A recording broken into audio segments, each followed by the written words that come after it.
तो टीचर कहते हैं अब कुर्वन्ने वेह कर्माणी जीजी विषे शतम समा, कि अब आप 100 वर्ष की आयु मांगो। मतलब पहले 100 वर्ष की आयु नहीं मांग रहे कि उस 100 वर्ष की आयु का या 1000 वर्ष की आयु का भी आप करोगे क्या।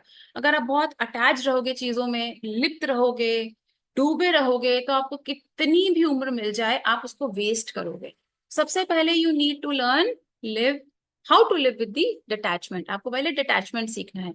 अब जब आप डिटैचमेंट सीख गए तो आपको लंबी उम्र की कामना करनी है। मतलब लंबी उम्र भी तब काम की है जब आपको डिटैचमेंट आता है, जब आपको ये पता है कि okay this understanding, okay this is this that does not belongs to me, ये मेरा नहीं है।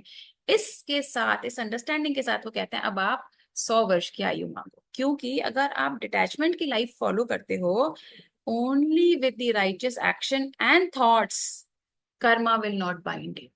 मतलब अब आप 100 वर्ष की आयु मांगो या 100 वर्ष से ज्यादा की आयु मांगो, इस लाइफ को विद डिटैचमेंट अगर आप लाइफ को जियोगे तो जो भी कर्म है ना वो आपको बांधेंगे नहीं।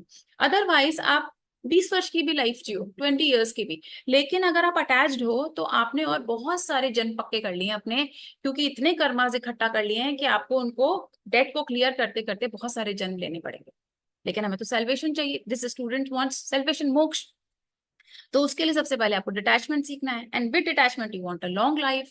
क्योंकि छोटी लाइफ में इट्स अ लॉन्ग वे, जो टीचर तक का जो रास्ता है ईश्वर तक ले जाने का, वो लंबा है। कहते हैं ना कई जन्म लग जाते हैं हमें वहां तक पहुंचने में।